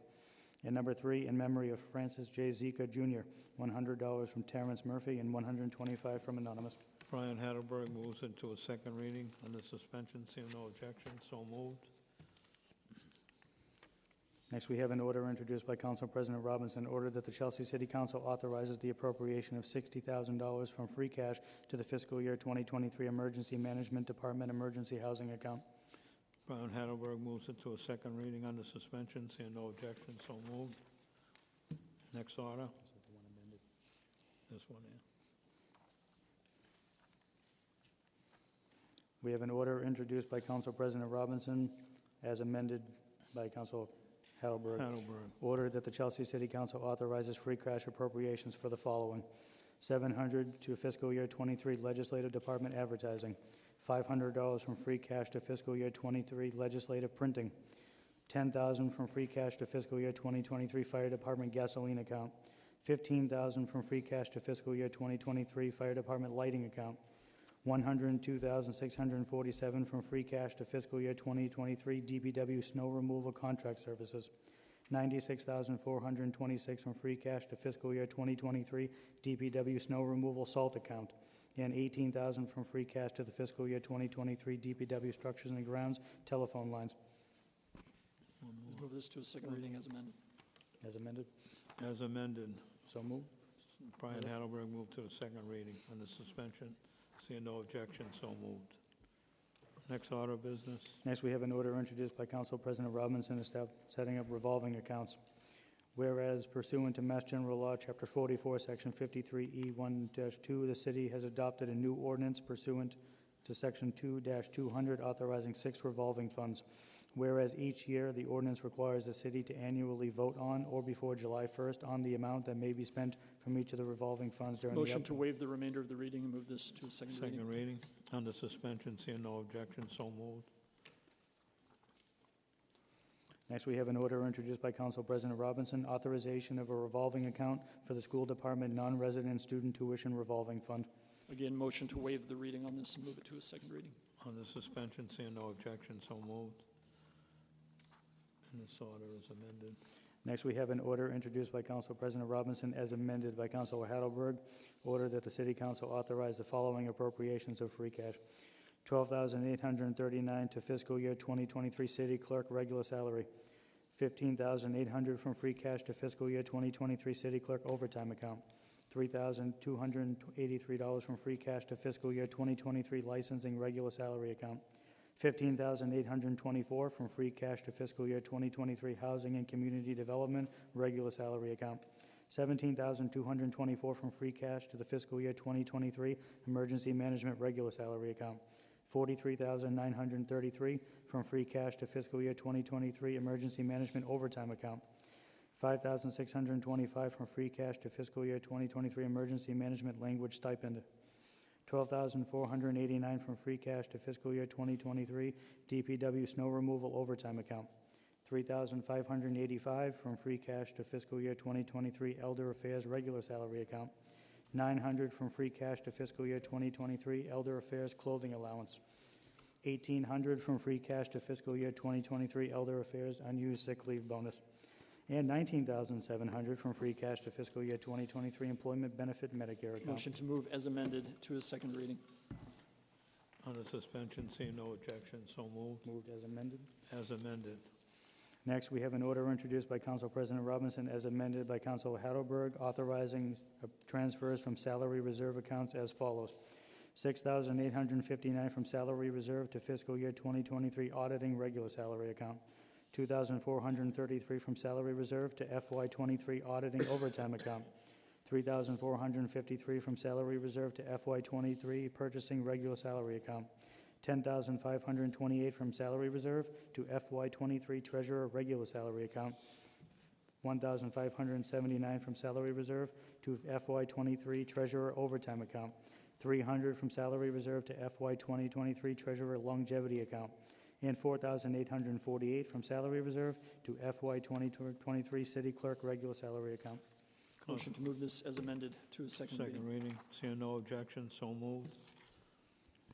Next, we have an order introduced by Council President Robinson, ordered that in accordance with Mass General Law, Chapter 44, Section 64, payment of bills incurred in excess of appropriations whereby costs incurred in FY22 were not paid and are owed, and to meet this obligation, funds are required from the current FY23 budget, that the Chelsea City Council authorizes the expenditure of $24,530 and appropriate this amount from free cash to the FY23 Personnel Department Medical Services account to satisfy unpaid costs to Cambridge Health Alliance from the prior year. Motion to move this to a second reading. Under suspension, seeing no objection, so moved.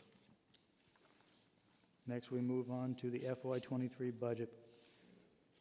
Ordered that the following sums, as classified and designated with respect to each department or undertaking as salaries, operations, and maintenance and capital, are hereby appropriated in the general fund of the City of Chelsea as listed below and as summarized. Salaries, $54,769,299. Operations and maintenance, $175,496,937. And capital, $869,500, totaling $231,135,736. Let's move to a second reading. No, we can, actually, we can adopt the budget tonight. You want to vote it tonight? Yeah, we Okay. can. All right. Motion to adopt by roll call vote. We need 8 votes in favor.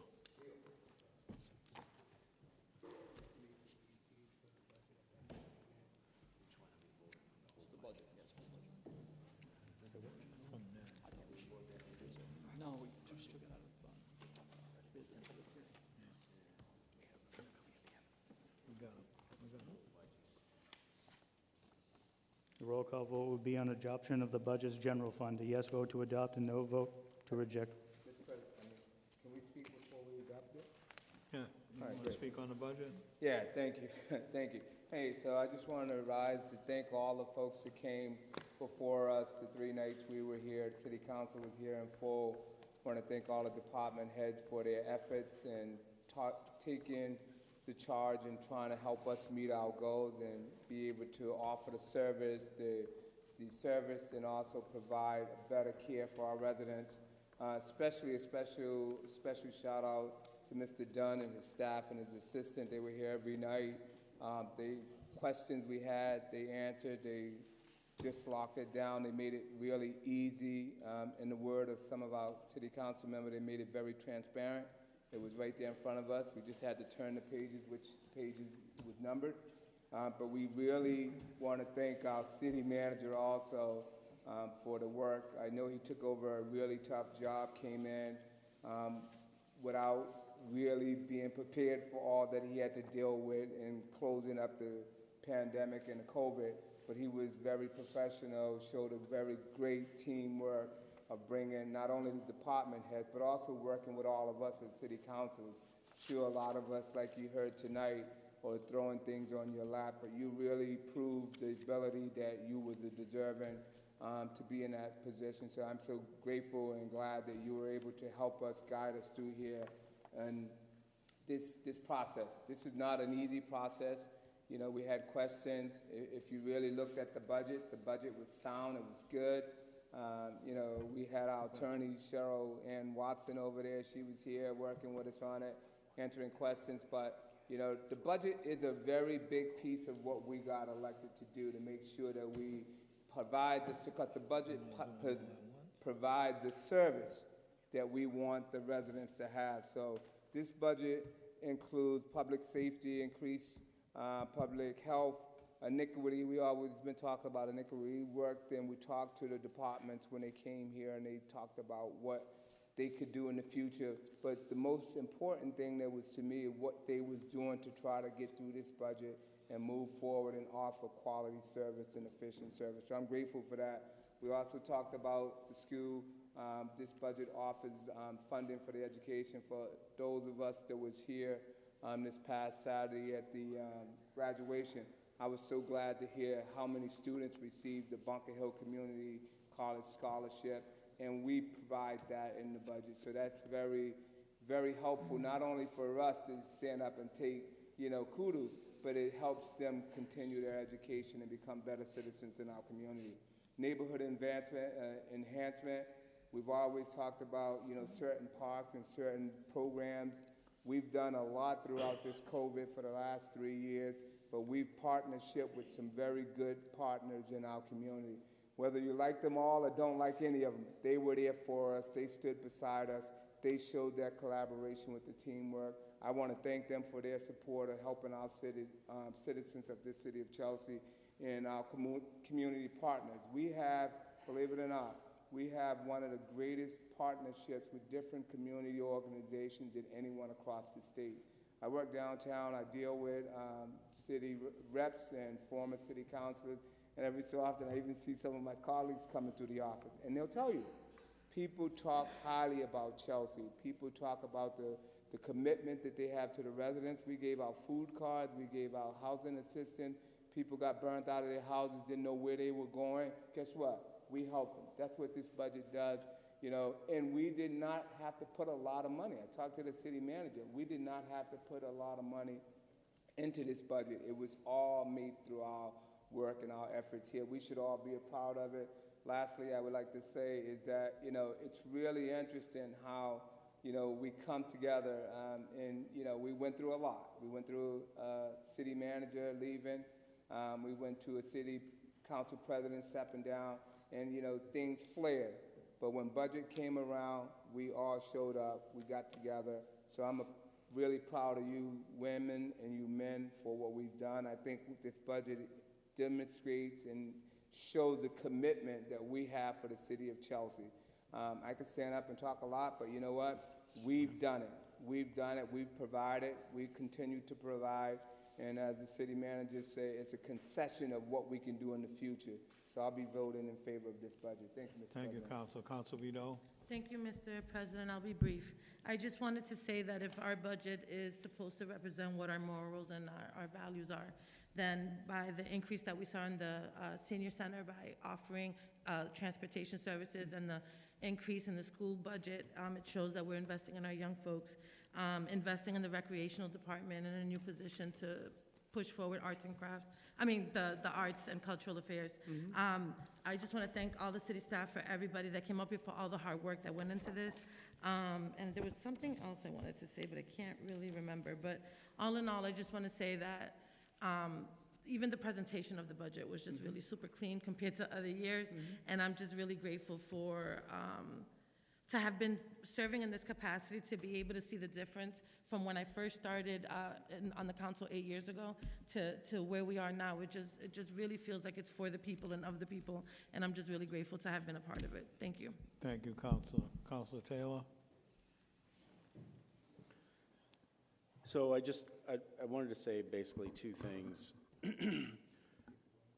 First of all, I think it's the obligation of the city to spend the necessary funds in order to really meet the needs of the community. I think that we are a rapidly changing community, and we need to be able to really make some hard decisions about where we're going from here on out. But that being said, I think that this budget, for the most part, does that. I would only ask that some remembrance be given to the taxpayers at some point with some of the extra money that comes back. It's a substantial amount. I'm not advocating a giveaway or, but some sort of relief be given to the taxpayer in addition to strengthening our stabilization funds and our reserves after we've had so much spending. And the other thing, but I mean, fixing the problems that are rapidly coming, like traffic, like housing, and some of these other really not simple problems either. But the other thing is, I was mentioning to the city council president the other day about what a difference, in my own opinion, about the city from when I first came in. And I was very skeptical about how the city was run, but I quickly changed my mind, and I after going through the budget, after speaking with the department heads, I said to him, this city is fairly well run. I've got no problem with most of this. And I think this is really better than most cities and towns out there. I've got a lot of friends in politics, I know lots of people across the board on both sides of the aisle who are involved in municipal government, and I hear all their stories. We may have our problems here, but let me reassure everybody at home, too, that for the most part, I think you live in a very well-run city with people who do their jobs. And I think that's all you can ask for in government, and as well as being responsive. Sometimes there's a problem with that, or the kind of timeliness of that. But other than that, I would say well done, and it's a credit to our former city manager and our acting city manager who really stepped in and saved us and is doing a fine job. So I really appreciate everything that you guys have done and all the department heads. And regardless of any tough questions or whatever, that's part of my job. And I'm happy with the way you're doing your job. So thank you. Bueno, mi gente, it was definitely a better year than last year for me. This was my second budget hearing. I think it was amazing. I echo a lot of the improvements that my fellow colleagues already mentioned. I thank the staff from the departments. We didn't just have department heads, as some of you mentioned. We had full departments here until like 11 o'clock, 11:30 at night. So thank you guys so much for not only amazing presentations, for your commitment, but for the work that you do year-round. So 2 things real briefly is, 3 things actually. We also increased, and I know this is something that everyone was excited about, the arts in our community. So we are going to have more positions within our arts and cultures department. We have some transitions happening right now, but nonetheless, it'll be a year where we can potentially expand on more of these projects, and it's exciting. I was just at a gallery show yesterday in my district. Kyle Brown had the Seaworthy Gallery show, and I'm just really excited about seeing more of that and having more spaces for our community to express and go through a lot of the mental health crisis that we're going through with some of these arts initiatives. My last 2 points is, one, we made it through the budget. There was, I think, a lot of representation of the needs with regards to not just affordable housing being a crisis, but dignified housing, right? A lot of the folks that are coming up to city council from our community are talking about how their apartments are not up to code. We hear you.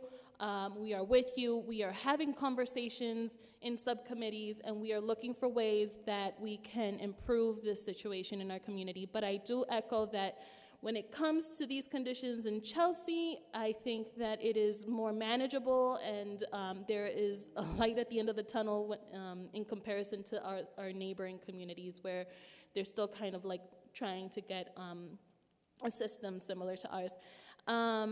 What else? The last thing is that, yes, we made it through the budget, and it's one thing to put the funding there, but it's another thing to see it roll out, right? So my people, do not stop communicating with us. Do not stop reaching out to us. Do not stop coming to the city council meetings and sharing your ideas and thoughts about how some of this money can be reappropriated, or how some of the systems in these departments can be changed in innovative ways where it's actually reaching those who need it most. So yes, the funding portion of this will be done by tonight's vote, but there is still room for us to listen to your suggestions, your needs, your thoughts on how some of the systems that are in place in our departments are not working, and work with these departments to make it more accessible and more beneficial for those in our community. That is it. Thank you. Anybody else? I'll ask the clerk to call a roll. Councilor Brown? Yes. Councilor Judith Garcia is absent. Councilor Teneri Garcia? Yes.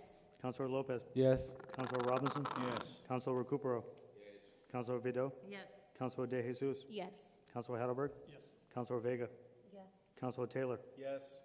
Vote is 10 in favor, none opposed, one absent. The FY24 general fund budget is adopted. Next, we have an order introduced by Council President Robinson. Order that the following sums designated as appropriations are hereby appropriated in the Sewer Enterprise Fund of the City of Chelsea as follows. Salary appropriations, $684,806. Operations and maintenance expenses appropriations, $12,055,636. And capital appropriations, $2,172,246, for a total of $14,912,688. Motion to adopt by roll call vote. Councilor Sewer Heidelberg Enterprise Fund. moves on to roll call vote on the adoption. Quickly. Thank you, sir. Again, these are the three big items. These are the three items that how we get our money, how we spend our money, and how we save our money. So these things are all in agreement, I'm sure, with the councils. We've done a great job again this year. Outstanding job with our city manager and our auditor here. So we had the report. Chelsea is in good position. We're running a really sound, tight fiscal year job here. So I'm very proud of it. So we're here to provide these services that the folks come up to the City Hall and ask us to do. If you want to know what they are, we have copies of the budgets, and you can read the item line. It's very easy to read. Thank you. Thank you, Councilor. Roll call. On the roll call, on the adoption. Councilor Brown? Yes. Councilor Judith Garcia is absent. Councilor Teneri Garcia? Yes. Councilor Lopez? Yes. Councilor Robinson? Yes. Councilor Recupero? Councilor Vido? Yes. Councilor De Jesus? Yes. Councilor Heidelberg? Yes. Councilor Vega? Yes. And Councilor Taylor? Yes. 10 in favor, none opposed, one absent. The FY24 Sewer Enterprise Fund is adopted. Next, we have an order introduced by Council President Robinson. Order that the following sums designated as appropriations are hereby appropriated in the Water Enterprise Fund of the City of Chelsea as follows. Salary appropriation, $684,806. Operations and maintenance expenses appropriations, $7,478,856, and capital appropriations, $1,459,817, for a total of $9,623,479. Council Atterberg moves a roll call vote on the adoption. Seeing no objection, so moved. Roll. Call the roll. Councilor Brown? Yes. Councilor Judith Garcia is absent. Councilor Teneri Garcia? Yes. Councilor Lopez? Yes. Councilor Robinson? Yes. Councilor Recupero? Councilor Vido? Yes. Councilor De Jesus? Yes. Councilor Hattelberg? Yes. Councilor Vega? Yes. Councilor Taylor? Yes. 10 in favor, none opposed, one absent. The fiscal year '24 Water Enterprise Fund is adopted. And we have an order introduced by Council President Robinson regarding free cash appropriations for fiscal year '24. Order that the city appropriations and assessments in the general fund are to be financed in part by certified free cash of the city of Chelsea as follows. Free cash in the amount of $253,835. Council Atterberg, Motion to adopt by roll call vote. Speak on it very briefly. you have the floor, Councilor. So I want to first recognize the city manager and say thank you for putting together a budget that makes such little use of free cash. I have to admit that I actually was completely disoriented in staring at this order because I'd been going through reconciling all the, all the little, pieces. Is this tying out to the memo and da-da-da-da-da? And I got to this one, and I'm so used to the free cash order being in the millions that I couldn't place it, right? And I just wanted to recognize it's nice to have a budget that really is basically fundamentally balanced in that we're not even drawing from essentially last year's overage to fill a gap. So I love seeing that, wanted to recognize it, and I will, of course, be voting for it. Thank you, Councilor. Councilor Brown. Mr. President, thank you. Again, I want to kudos to our city manager. We had this conversation, and for folks who don't know what we just read, that's $250,000 just to supplement our budget. So all of the budget that you're going to hear at the end of the night, the only thing that we had to come up with free cash, and former councilor would know this, is for the add to make our budget complete. So that's a tip of the hat. So thank you again, everyone that played a role in that. Thank you, Mr. President. Thank you. Roll call. Councilor Brown? Yes. Councilor Judith Garcia is absent. Councilor Teneri Garcia? Yes. Councilor Lopez? Yes. Councilor Robinson? Yes. Councilor Recupero? Councilor Vido? Yes. Councilor De Jesus? Yes. Councilor Hattelberg? Yes. Councilor Vega? Yes. And Councilor Taylor? Yes. 10 in favor, none opposed, one absent. The order is adopted. Next, we Make a have three. motion to accept the three remaining orders as late orders, to accept them under suspension and simply move them to a second reading. Moved. They're also orders tied to the Okay. Want me to read them off? appropriations. Yeah, I'll have the clerk read them off so everybody can understand. Councilor Brown, please. These are, The first order authorizes the appropriation of $301,000 from free cash to the fiscal year 2023 DPW Streets and Sidewalks Roads Improvement Account. The second authorizes the appropriation of $126,209 from free cash to the FY 2023 Police Department Contractor Services Account for the body camera program. And the final authorizes the appropriation of $50,000 from free cash to the FY 2023 Personnel Department Personnel Education Assistance Account for the continuation of the Employee Educational Assistance Program. I'll Chair move to a second recognizes reading. Brian Hattelberg. Moving all to a second reading under suspension, seeing no objections. That's it. Public announcements. Any public announcements? Councilor Vido. Thank you, Mr. President. I have a couple. I just want to say that I know that we have a subcommittee that's going to be scheduled for the upcoming Monday. My family and I have a pre-scheduled trip, so I won't be present. The second thing I want to say is, I know a lot of folks saw the video of the burning DPW truck. Just want to give a big shout out to Brian Amaya, who's the DPW worker that was on that truck, and I'm so glad that he was able to get out safe. The last thing my last announcement is about subcommittee meetings.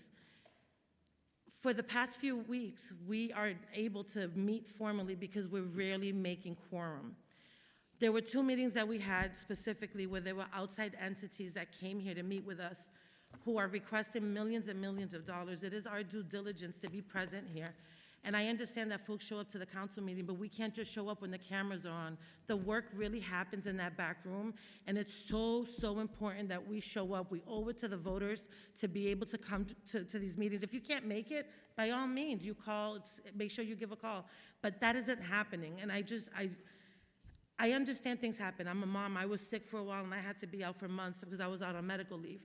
But we have to do better about the way that we do council work. We have to show up to the meetings. It's a smack in the face to all the department heads and all the work that they do when they come to a meeting. The meeting that we had about the microgrid, we had about 6 different department heads, including a representative of Ameresco. We're talking about millions of dollars that are being requested, and we couldn't even meet formally because we couldn't get 6 people there.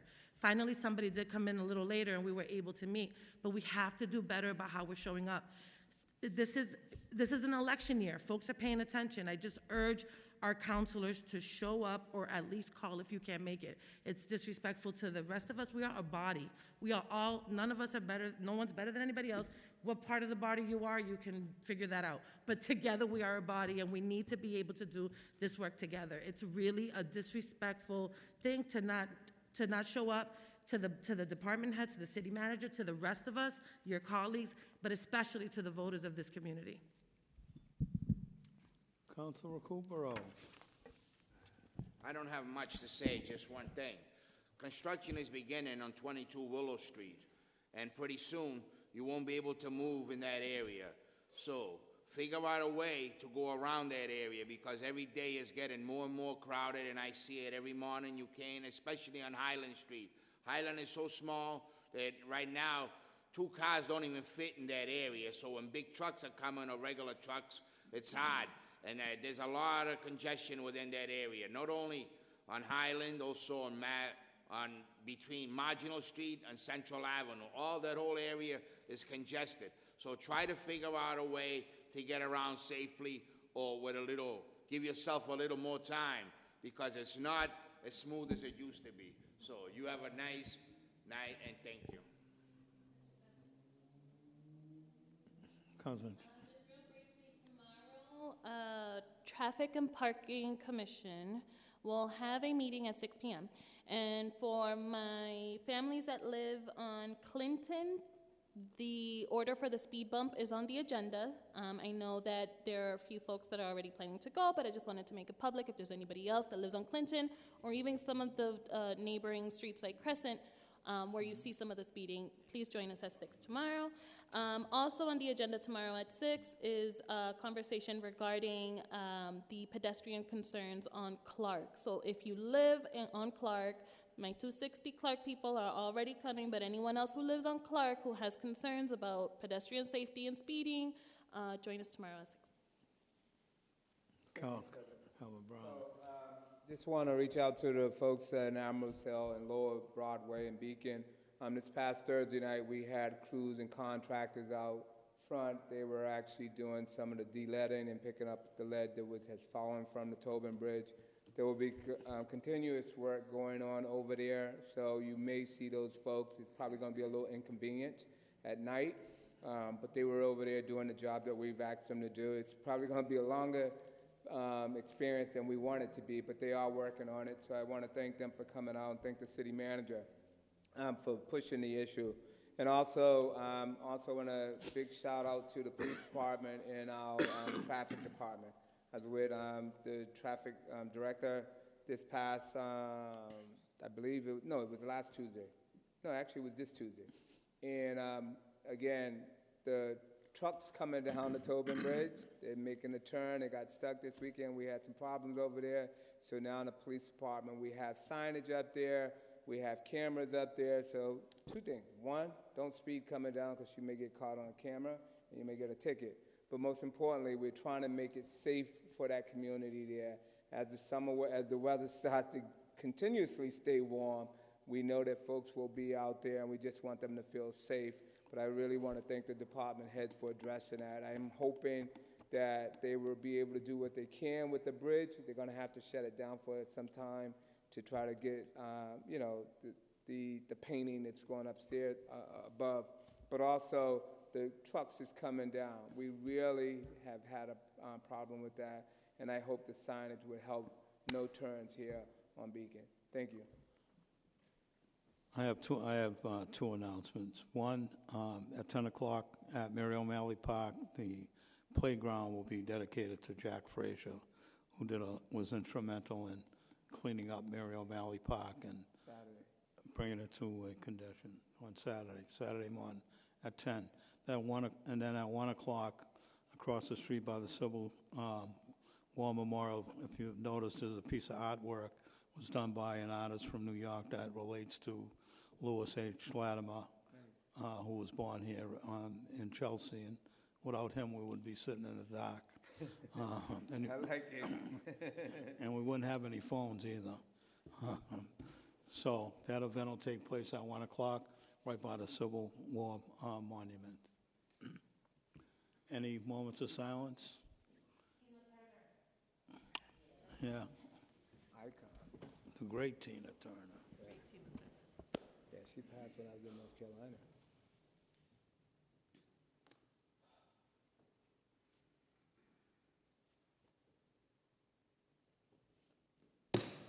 Thank you all. I got to run a little.